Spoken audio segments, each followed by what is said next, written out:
Assalamualaikum warahmatullahi wabarakatuh. Kali ini kita akan melakukan kunjungan ke makam para kerajaan Mataram Islam yang berada di Imogiri. Pemakaman ini dikenal dengan pemakaman Imogiri atau yang lebih dikenal dengan Pasarean Imogiri, di mana pemakaman ini terletak di Imogiri, Kabupaten Bantul, Kota Yogyakarta. Pemakaman ini terletak di perbukitan yang sangat tinggi, dan juga pada pemakaman ini dikenal merupakan pemakaman yang sangat suci dan keramat karena di dalamnya terdapat makam dari raja-raja maupun keturunan raja dari Kesultanan Mataram Islam.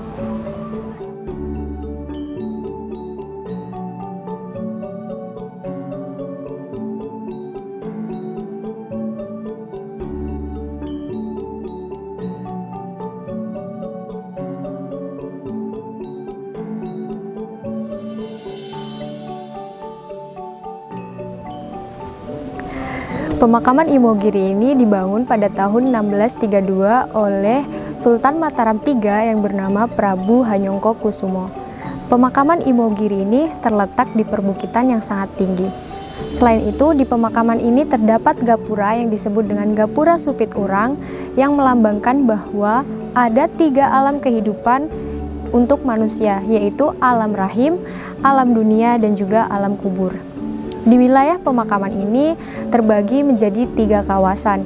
Yang pertama ada kawasan Astana Kesultanan Agungan, di mana di wilayah ini dimakamkan makam Sultan Agung, Sri Ratu Bangka, Hamangkurat Amral, dan juga Hamangkurat Mas. Yang kedua ada wilayah pemakaman makam Raja-Raja Ngayogyakarta, di mana di wilayah ini terdapat 3 hastana diningrat.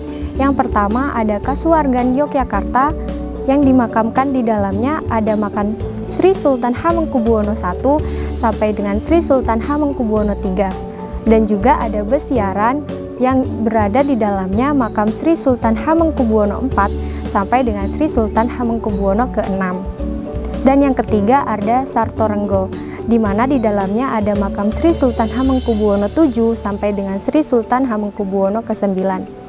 Lalu yang ketiga ada wilayah makam Raja-Raja Surakarta, di mana terdapat 4 hastana diningrat, yaitu Pakubuwono yang di dalamnya ada makam Sri Susunan Pakubuwono I sampai dengan Sri Susunan Pakubuwono ke-4, dan juga Hamangkurat Amral IV. Yang kedua ada wilayah pemakaman Raja-Raja Surakarta, di mana pada wilayah ini terdapat 3 hastana diningrat. Yang pertama ada Pakubuwono, Kasuwargan Surakarta, Kapingsangan Surakarta, dan juga Grimulyo Surakarta, di mana di daerah ini dimakamkan Sri Susunan Pakubuwono I sampai dengan Sri Susunan Pakubuwono ke-9 dan juga Hamangkurat IV.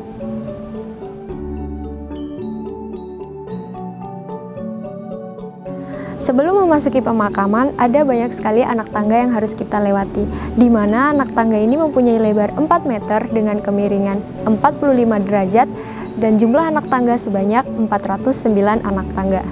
Semua anak tangga ini memiliki makna tersendiri, yaitu dari pemukiman warga menuju masjid ada 32 anak tangga yang mengartikan bahwa pemakaman ini dibangun pada tahun 1632, dan juga di kolam sekitar masjid itu terdapat 9 anak tangga yang mengartikan bahwa ada 9 wali yang disebut Wali Songo. Selain itu, dari pekarangan masjid menuju tangga terpanjang terdapat 45 anak tangga yang mempunyai makna bahwa Sultan Agung meninggal pada tahun 1642.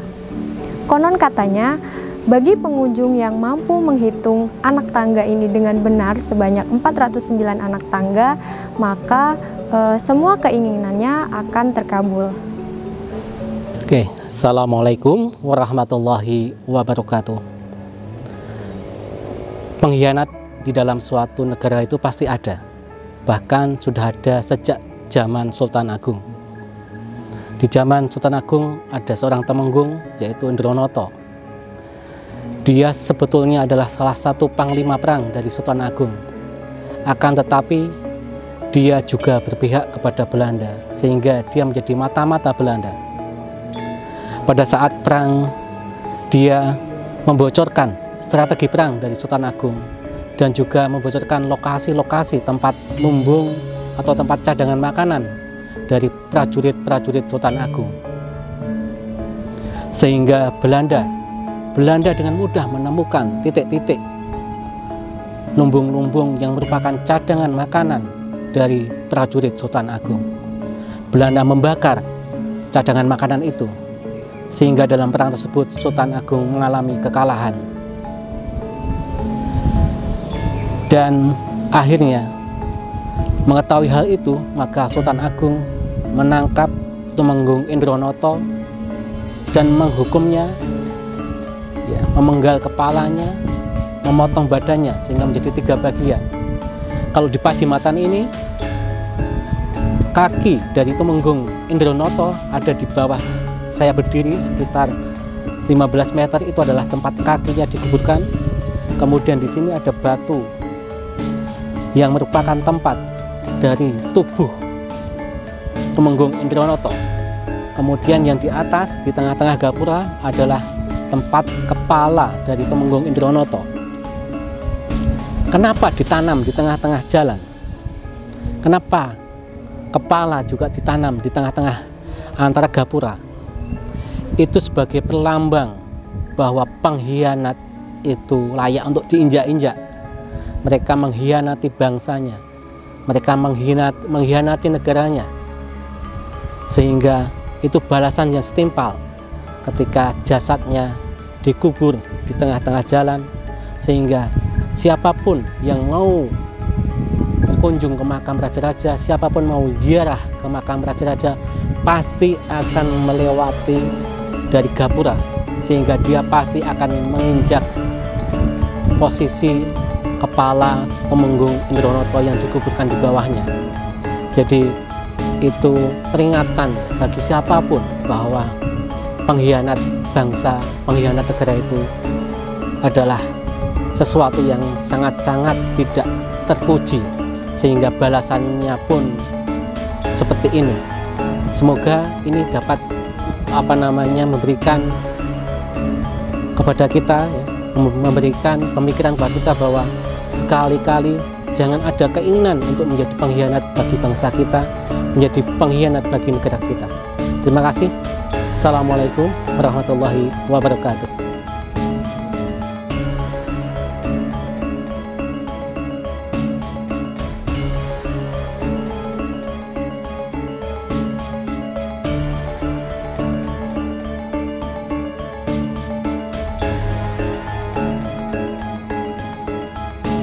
Bagi para pengunjung yang ingin berziarah ke makam, harus mengikuti aturan yang ada, di mana bagi seorang wanita harus memakai kain panjang dan juga kemben, dan juga melepas perhiasan sekaligus hijab. Sedangkan bagi laki-laki harus memakai kain panjang dan baju peranakan sekaligus belangkon. Selain itu, pengunjung hanya bisa mengunjungi daerah pemakaman ini pada hari Senin ataupun Minggu mulai jam 10 sampai dengan jam 1, dan juga hari Jumat mulai jam 1 sampai dengan jam 4. Pada hari-hari libur ataupun hari-hari besar keislaman, pemakaman ini ditutup untuk umum.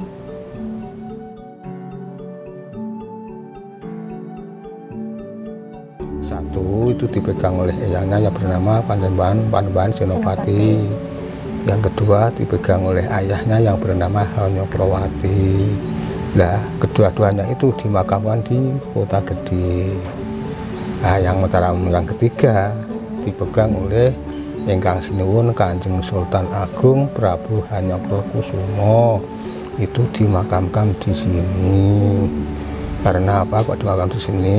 Karena dia itu dulu waktu hidupnya itu kalau menjalankan Jumatan itu tiap-tiap hari Jumat di Tanah Suci Mekah. Nah, di Tanah Suci Mekah tiba-tiba bau gondo yang arum wangi. Ya. Nah, terkanya gondo yang arum wangi itu dari tanah yang ada di Mekah. Iya. beri tanah ya. Terus dia punya keinginan kalau dia diperbolehkan mau buat makam di situ pas tepatnya yang tanah yang wangi itu. Tapi dengan pembesar Mekah tidak membolehkan. Terus agak kecewa toh. Nah, gurunya Sunan Kalijogo itu bisa menemui Sultan Agung itu, terus memberi arahan. Sultan Agung kalau dia enggak boleh buat makam di sini ya udah kecewa, mudah caranya. Saya kasih saran, ini tanah ini saya lemparkan, nanti jatuhnya di mana itu mau buat makam di situ udah seperti tanah sini. Terus akhirnya Sunan Kalijogo terus melemparkan tanah itu. Nah, terus tanah itu alhamdulillah jatuhnya di sini. Sebetulnya malah di Giriloyo, Mbak. Ya, Giriloyo wis ke tempat saya sana. Sebetulnya ya. Saya kasih saran, saya tak melemparkan batu ini nanti jatuhnya di mana, udah itu buat makam di situ udah seperti tanah ini. Nah, terus Sultan Agung terus melemparkan batu itu. Terus Sultan Agung supaya disuruh pulang nyariin batu itu. Nah, sampai Sultan Agung nyari batu itu sampai bingung, sampai namanya sampai Gunung Bengkung. Gunung Bengkung itu arah Mengetan kurang lebihnya 7 kilo, tepatnya sebelah utara Mangunan. Jadi dekat Kebon Pinus. Oh iya, Pinus Mangunan. Ya. Nah, di situ Sultan Agung Sumadi Sak Kuntoro ya toh. Sumadi itu tirakat. Tiba-tiba belum bisa menemukan batu itu. Berarti lama Pak sampai bisa nemuin batunya? Iya itu sampai Gunung Bengkung. Itulah nanti terus berkaitan kali kaya niki. Nah, wonten niku Sultan Agung, wonten niku Sumadi sudah dereng saged mangkih akan sela menika. Lajeng Sultan Agung terus badhe riadoh, badhe sholat hajat. Kok ajeng hajat adalah menurut toya wudu kok mboten wonten toya. Lantas tongkatnya yang di bawah itu ditutupkan di tengah-tengah batu, itu lalu dicabut, alhamdulillah keluar airnya. Tongkat itu bisa mengeluarkan air. Alhamdulillah airnya sampai sekarang terus ditaruh di gentong-gentong ini. Ya. Ini maksudnya gentong-gentong ini? Iya. Untuk wudhu berarti ya Pak? Iya dulu. Berarti setiap ini kiai gentongnya beda? Nah terus itu, terus ya Mbak. Sultan Agung sudah menjalankan sholat, terpaksa belum bisa menemukan batu itu. Lalu Sultan Agung pun Sumadi kon pindah tempat. Pindah tempat Sumadi. Ya, nah, dari situ pindah tempat arah ke barat, arah Ngulon. Iya, barat. Nah, arah Ngulon kurang lebihnya dari itu 1 kiloan. 1 kilo. Ya. Nah itu di situ Sumadi saat sudah adalah waktu batu menikah ngedalakan sinar petak yang menjelang ke atas katanya. Sinar petak itu apa ya? Sinar putih Oh. yang menjelang ke atas.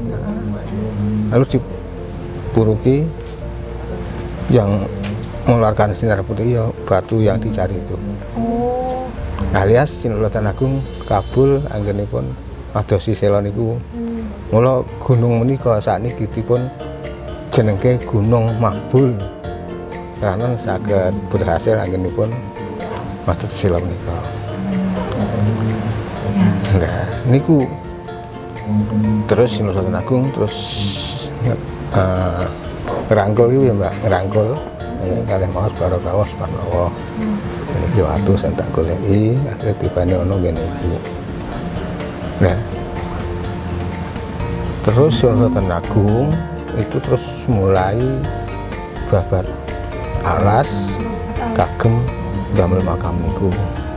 Nang ten Girilayan niku. Nah, sampun diresiki, pun dibangun rampung. Lah bapa pamane nyuwun walilah kali Sultan Agung. Bapa pamane yang bernama Kanjeng Pangeran Panembahan Jumina. Itu Panembahan Jumina tuh Itu pamannya Sultan Agung. oh paman. Nah, ya sudah. Panembahan Jumina, walilah Sultan Agung. Sak uwise ana makam iki, aku kok ya kepengin banget di makam kono kene Sultan Agung. Nah, Sultan Agung anggenipun jawab, "Bu paman, Bu, nggih ampun ngerti kok ngoten nek pancen Sri Ramun niku ngraos sekeca estu Pak. Mbok boten sah sesuk mawon. Wis sakniki pun saged nggahi." Nah, ngira terus Kanjeng Pangeran Panembahan Juminah niku terus sakit dumugine situ. Nah, terus alias cikal bakal ingkang dimakami wonten di Roroyo niku ternyata bapa pamane Sultan Agung yang bernama Kanjeng Pangeran Panembahan Juminah. Nah, gandeng niku pun kedisikan pamane to. Ya senajan kuwi paman ning nek nggon masalah gelar kan dhuwur Sultan Agung. Nah, terus ambil tanah lagi terus dilemparkan, alhamdulillah jatuhnya di sini. Maka Sultan Agung terus buat di sini. Jadi makamnya di sini. Terus tanah itu sampai sekarang baunya masih harum wangi. Itu pas deket hidungnya Sultan Agung itu harum wangi. Nah, terus yang jadi yang semare wonten iki niku kan sepindah Sultan Agung pindu garwane Kanjeng Ratu Batang. Ya. Yang ketiga Batang apa Batang? Batang. Kanjeng Ratu Batang. Mangkurat Amral. Nah, yang ketiga Mangkurat Admiral itu Kasunanan dari Surakarta. Itu terus Mangkurat Admiral terus punya anak dua toh. Di antaranya Hamengkubuwono terus menjadi pecah menjadi dua, di antaranya Jogja Solo. Jogja sama Surakarta niku. Nggih. Nah, terus yang Solo mulai kerajaan Pakubuwono 1 sampai sekarang sampai 12. Terus yang Jogja ke Hamengkubuwono 1 sampai sekarang sampai 9. Sing Solo arahnya sing riko, sing Jogja arahnya sing riko. Ini di pemakaman ini ada 3 wilayah ya Pak? Iya, jadi ini khusus Sultan Agung. Jadi ini istilahnya yang menjaga kedua-duanya, ya Jogja Solo. Soalnya ini ya, Mataram, Mas Mataram. Terus yang kedua ini makam Raja-Raja Surakarta. Iya, Surakarta dan Yogyakarta. Iya. Makanya di antara Surakarta dan Yogyakarta itu lebih tua yang Surakarta gitu loh. Makanya ini kan ini bangsal untuk penjagaan khusus ini untuk Surakarta. Kalau yang sebarat itu untuk Yogyakarta. Tapi makamnya kan walian, yang sana Yogyakarta, yang sana Surakarta. Terus ini dibuat agak tinggi toh. Daripada itu, nah ini karena diambil awalnya yaitu lebih tua dari Solo itu, dari Surakarta itu. Wilayah ke sana itu pemakaman Surakarta, Yogyakarta. Yang sana? Yang sana Yogyakarta, yang sana Surakarta. Surakarta. Terus ini Pak untuk yang pengkhianat itu boleh diceritakan? Itu pengkhianat itu namanya Tumenggung Indronoto. Itu karena pengkhianat itu karena waktu perang Batavia niku ngedekke wadah pangan Sultan Agung karo Belanda. Nah, terus wadah pangan Sultan Agung dibakar karo Belanda. Terus dari Sultan Agung dadi Kangriyen, terus dadi kalah. Ngono ya. Berarti itu ditangkap terus dibunuh ya? Ditangkap terus itu diduga-duga dadi telu, Pak. Dadi kakike ning pinggir kolam nika wau, terus yang nggen watu dekat-dekat niku gembunge. Ya, terus kepalane niki pas tengah kepuro niki. Itu.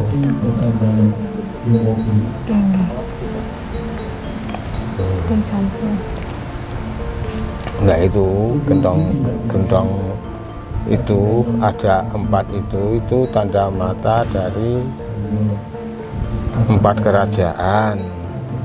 Yang paling barat itu dari Sriwijaya, yang nomor 2 dari Thailand, nomor 3 dari Turki, nomor 4 dari Syam. Jadi itu waktu Sultan Agung masih hidup berkunjung di 4 kerajaan itu dulu tempat wudhunya, itu kan Padasan. Nah, berhubung Sultan Agung surut terus dimakamkan di Tenriki, ini kan wali dibayang wonten keraton. Nah, terus keraton dibayang ke mriki, terus kagem naruh toya saking pertapaan Sultan Agung niku wau, saking bengkong niku wau. Ya terus niku pengurasan acara pengurasan itu 1 tahun sekali tiap bulan Muharram atau bulan Suro. Nanti bulan Suro ada hari Jumat Kliwon, nah itu pas pengurasan. Jadi tidak pakai tanggal tapi pakai hari. Jadi ini kok bulan Suro itu tidak ada Jumat Kliwon, adanya Selasa Kliwon, ya nanti pakai Selasa Kliwonnya. Tapi kalau kedua-duanya ada semua, ya dibuat yang Jumat Kliwon. Makanya itu insya Allah itu mengandung barokah. Misalnya Mbak mau membawa pulang nanti di rumah untuk pelantaran apapun dia. Iya, bisa bawa pulang aja Pak? Bisa. Jadi misalnya ya apa sering lumules apa gimana, mau dikolasi sambil diminumi. Iya. Terus misalnya mau berangkat sekolah ya, niku mangke jenengan nunjuk riyen, sadurunge nunjuk maos Fatihah riyen, terus mangke nunjuk riyen. Insyaallah mangke boleh mikir iso. Terus kaya niku mboten pareng direbus lho, Mbak. Berarti tidak boleh direbus. Jadi nanti misalnya di rumah kok mau habis, soalnya jangan sampai kehabisan. Itu nanti terus ditambah air di rumah bisa, tapi yang langsung dari sumur. Berarti bisa dicampur ya Pak? Iya, langsung saka sumur. Wong itu dicampur pakai aqua enggak boleh, Mbak. Soalnya aqua itu bangun air mentah, tapi kan sudah diproses, jadi tidak boleh. Iya benar diproses.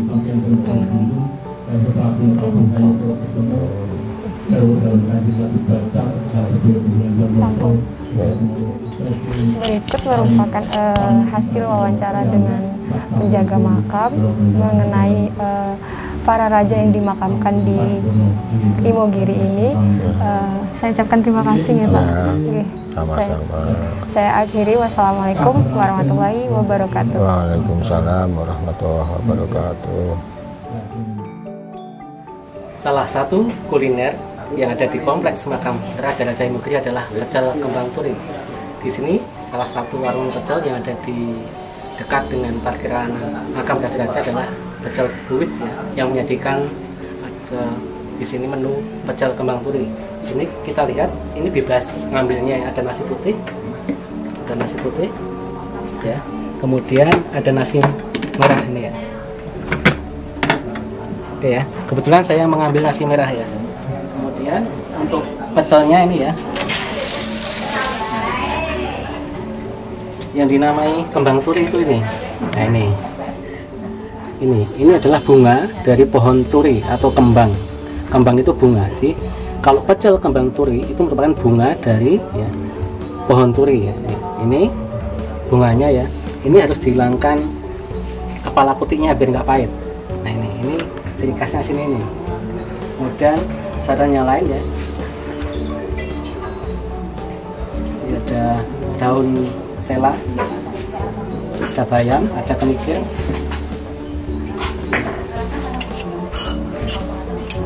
Kemudian ini tauge ya, tauge. Sausnya saus pakai kacang tanah ya. Saus kacang tanah ini khas ya, khas di Jogja. Ini manis pedas, manis pedas sehingga disebut apa kalau kita dengan bumbu pecel ya, bumbu kita seperti ini. Ini lauknya bisa ngambil bebas ya, nanti tergantung ngomong sama ibunya pakai apa gitu ya. Gak usah pakai telur saja lah.